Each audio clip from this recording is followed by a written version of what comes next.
and art editor. Welcome. Let me give you some room here. Smokes. Ooh. So how about that Frankenhooker, huh? How about it? There's a lost autograph that I think needs to be addressed if possible. Yes. Brandon. Sure, right. Brandon, are you here? I got your.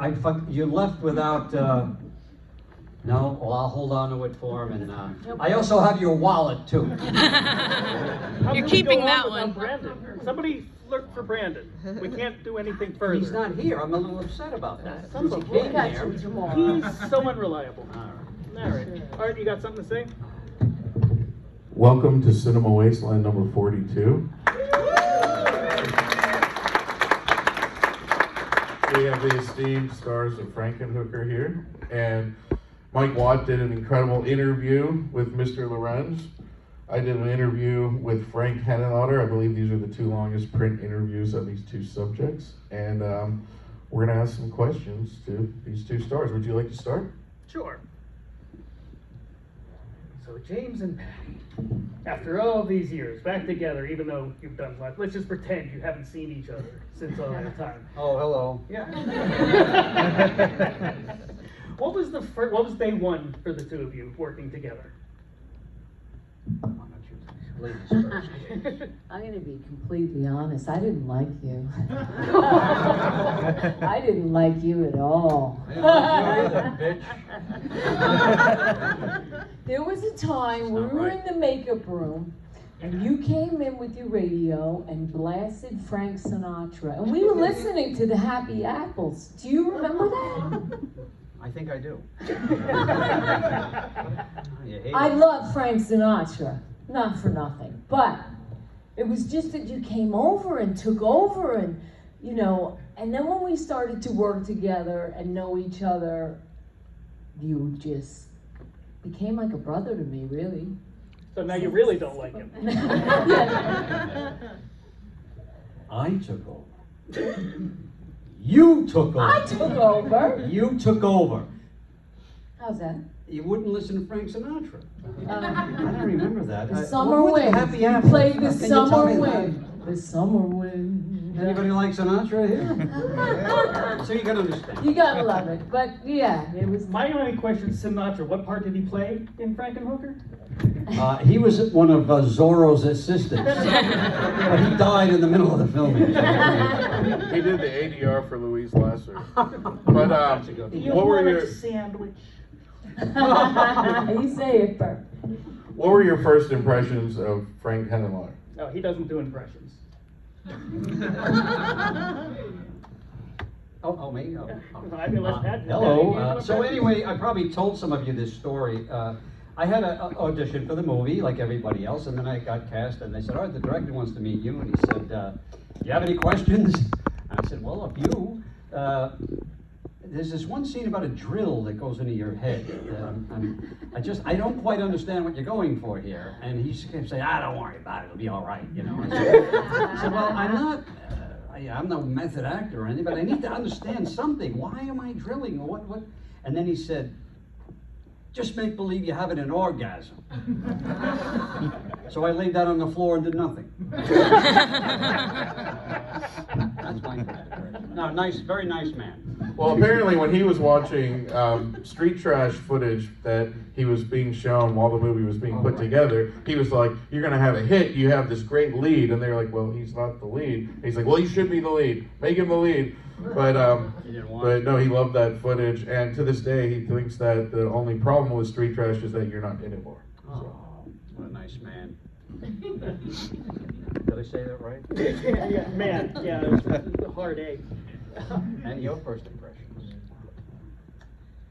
My first impression with Frank? Oh, I thought he was great. He's a New York boy. What's not to like? He's got a great sense of humor,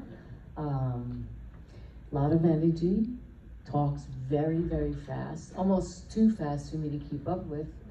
Moves fast, right? Yeah. Everything was a million miles a minute, and he got things done though. Do you remember after every scene he used to scream, "Cut! Get that cat out of here!" Why did he do that? That's from The Man with Two Brains. Is it? Oh, wow. Oh, that's I great did to not know. know. So he is a thief. Right. Uh-oh. I didn't say it, just so you know. Huh. So you're shooting on location in Manhattan, in New York, and did you feel any sense of danger in the full costume, or did No. you just fit in right there? Fit right in. And the whole crew was there, you know, the cast was there. Well, I know and- most of the crew. That's why I was asking about the danger. Oh, no, yeah, right? They were wonderful. I just saw Gino the other day, remember him? Yeah, I was there. All right, all I right. love Gino, and he has the best depth, and he has that he's handsome, square jawed, and then crosses his eyes as soon as you electrocute him. It's Right, best right. depth in it. He's still doing special effects. Yeah, he now. is. He's a genius. He really is. We overuse that word for a good purpose. So, Jim, do you guys have any specific memories of working like right in the middle of Manhattan? Well, when we were shooting the Times Square stuff, Right. nobody paid any attention to what we were doing. And I remember we kind of had to steal the scene. I don't think we had a permit for when she's walking out of the subway. And you could tell because the light is red, that means it's a closed station, so we're able to, hide the thing in there. But yeah, nobody really came up to us or bothered us or anything. It was like natural, That's why everyone loves shooting in New York. Didn't you, as a gag, try hitchhiking in your Oh, full yeah, gag? yeah. I go, let's see how far I get. Let's see if anyone stops. Just stay there, and I'm going to walk down the West Side Highway, and I'm going to hitchhike. We're all with kind of dicey area. And she was never seen again. I nobody stopped, nobody beeped, maybe a couple beeps, but that was about it. That's gotta be more disappointing than anything else. I was like, wow, I really fit in. I really did. West Side Highway, 80s, come on. Yeah. Most challenging part of the shoot for you? Being next to this guy. No, we were there on we were there on different You didn't days. tell me she was going to say this. He was there when I wasn't. He had a lot of scenes by himself. That's right. You did work I only saw you a lot. couple of days, I think, or a couple of, maybe a week? Maybe a I mean, week in all together, total, because right. we only had a few scenes together, so I was alone most of the time. Yeah. Thank yeah. God. Mumbling That's like right. Popeye at the beginning of the film. Well, I was born without the roof of my mouth, and I don't want to get into that. You've overcome it. I'm really proud of you. What's that? You've overcome that. I'm Oh, really proud. Yes. but I did it. Yeah, exactly. But that mumbling makes it all I'm wonderful. mumbling. That was some of the greatest dialogue ever created. Was the mumbling. Sorry. Well, you seem, just both in Street Trash and in Frankenhooker, you come off as someone who has a background in comedy. But you don't actually have a background in comedy, even though you're really fucking funny. But so, when did you realize your comedic talents? What time is it now? It's when I really sunk to the bottom of my low self-esteem. And I realized that I like to make, if I could get a reaction from somebody laughing, it meant they liked me. And so I kept doing that, and I'm still doing it today. I'm working on it to feel good just by myself without having to do anything. So,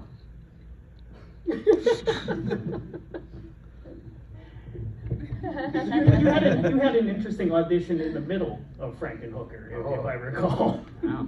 Something to do with the Louisiana heist. Yeah, well, this is a pretty good story. In the middle of everything, it's the only time in my life I was like actually popular in terms of getting jobs, So I got Frankenhooker, and then I got called into audition for Goodfellas, the Martin Scorsese movie, and so everybody got called into New York. So I got to meet him, and we had a great talk. We talked about the incredible Mr. Limpet, which was, that's the kind of guy he is, and they wound up offering me a small part in the movie, and he didn't know what it would be, but he does that a lot. Like he'll put people in, and then there might be an improv or something, and he says, "Oh yes, you'll be part of the Lufthansa crew." And I said, "Oh," I didn't know what it meant because I didn't see the movie. And I went for a bidding, and I remember, I put on all these different suits, and one of them, I looked in the shirt, it said De Niro, they were reusing some of the costumes. And there was quite a bit of BO on that shit, I'll tell you. And I talked to the people at Frankenhooker, the producers. This was a low-budget movie, and I said, I got this part, is there anything? And they're like, well, they rearranged the entire shoot so that I could have 4 days off to film this other. They thought it would be good for their movie, like, you know, to be in a bigger film and help there. And then, unfortunately, when I was supposed to do this, Ray Liotta's mother passed away, and then they had to shut their production down for 4 days, so I never appeared in it. So that was a very good, but it was fun, you know. So I wanted to inject some tragedy into the proceedings. Well, I didn't kill her. I mean, natural causes. I hope. But you got to appear in King of New York, which is like Yeah. Abel Ferrara, thumbs up. Yep, Abel Ferrara. Anybody Oh, yeah. familiar with his work? Ms. 45. Thriller Killer. And well, the King of New York is. And that's it. I mean, it's really Well, a few other things. That's couple of right. things. When I went to meet him, I remember he had a loft on 14th Street, and I was the first person he interviewed.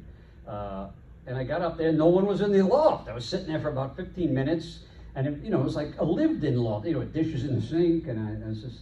And finally he came out, all disheveled, and we start talking, and he's a very interesting guy because he just talks, but he's not really talking. He's like, yeah, man, yeah, right. Yeah. But at the end of the talk he says, you know what, I'm going to use you. And I said, oh, you mean in the film? He goes, yeah.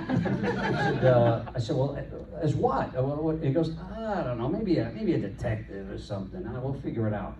And that's how he casts his films, I think. He kind of, either you like somebody you don't like, you know what I mean? Reading lines and all that works for some people, not him. Anyway, so the only other thing I remember about him is we were shooting very late at night in Red Hook, Brooklyn. And I had to really use the facilities.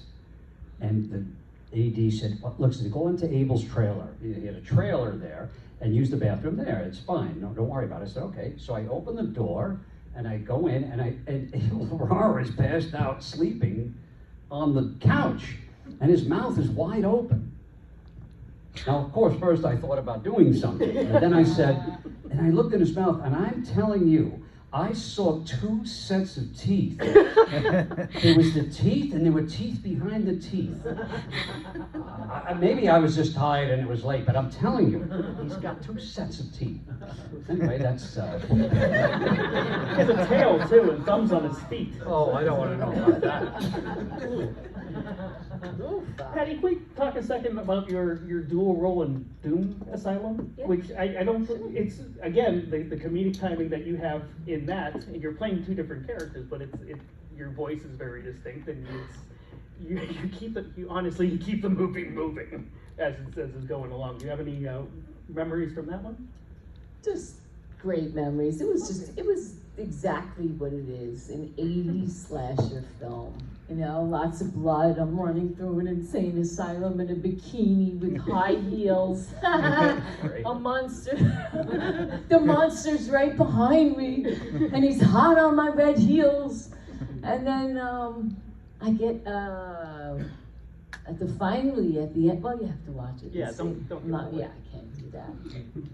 It's just a silly, but it was made in an old insane asylum, and a lot of the original equipment was there, and I was never in an insane asylum. Yet.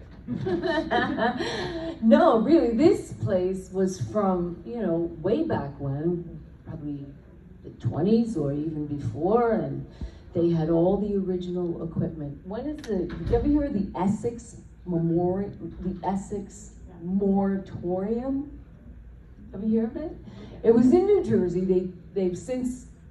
They tore it down. But when I was in there was glass, there was spray paint, there was dirt all over the floor, and there was the original equipment. That's really what sticks in my mind. It was chairs that they tied people's hands over their heads, and they were very cruel to mentally ill people, really. They tied them to tables, and I remember looking at leather straps and looking at all these things and, wondering, I wonder what they use this for, and what do they, and nobody told me anything, about the legend of it, that it's supposed to be haunted, or I would have never went in there by myself. But you know what? That's the kind of place that you walk into and you can feel it. It's colder, it's creepy, and it's gray, and it's, it's not... Like the Super 8. Yeah, exactly. Exactly. R.I.P. Super 8 Hotel. So one possible discrepancy, and I'm wondering if you have a strong opinion about this. I've heard various different accounts of where the iconic Frankenhooker face that you make comes from. Gabe Bartolo swears that you just started doing that when he was applying makeup at some point. That was just a face you were making, which he thought was super cool, that he then took to Frank, and it became the iconic face. Whereas I think other people have said that Frank came up with it. Do you remember where that came from? Because it's certainly one of the most memorable elements of the character. This wasn't yesterday, but you know what? This absolutely could have happened, but I do remember Frank saying more, like, bigger, stretch it more, make your eyes more crazy, like I was doing good, but he wanted more. And he pushed me for more, and he got more. That's how I got the part. Right. Push you for more, absolutely. So you don't want to take credit for creating the face? Well, it's her face, man. It escapes me. I really could have. Me and Gabe used to mess around all the time, making faces and singing silly stuff. What does Frank say? I think it's unclear. That's the thing. It's Gabe Bartolos is the one who swears that you created. I'll go with Gabe, because I do make silly faces. I really do. And I was close to him. We were in a chair for hours. Of course I'm gonna make stupid faces, It's unique too. Like we always hear actors and actresses complain about how uncomfortable makeup is, and you always describe it as like a fun aspect of the role. I loved it. 2.5 to 3 hours Who a day. wouldn't love that? What girl wouldn't love one woman, right? Little brushes and and all different colors. And all the dudes in the movie and the room are going. I really, and he's wonderful. So he's really funny and great to talk to. The time just flew by. Yeah. And what about your makeup at the end with the stunning rack? Oh, that was great, because that's an actual. What do they call that? It was an effect that was, what do they call it when it's a real effect? It's a Practical. Thank you very much. I've been losing my way lately. So I'm in a hole in this door. It's just my head sticking through. I was there quite a bit, 6-7 hours, and so people had to feed me, and because I had my arms behind here. Going to the bathroom was a little weird. I remember somebody giving me one of those Greek coffee cups, that say, "A pleasure to serve you." That's what I was going in. And the arms that come up, Gabe had rigged these these wire things, so he was controlling it like a puppet. It was really pretty interesting. Yeah. I'm picturing you riding Gabe's back right now. You're sitting on Gabe while he's puppeteering the hands. If you don't know what Gabe's like 8 feet tall. So the idea of him crammed under this door with Gabe it's funny, shut up. I just remember his hair was very moist on his back. I would imagine. And it was weird. He's a very nice man.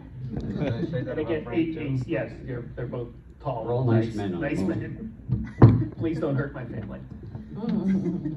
Did either of you go see Frankenhooker when it played theatrically with a commercial? What was that experience like, seeing it with a commercial audience?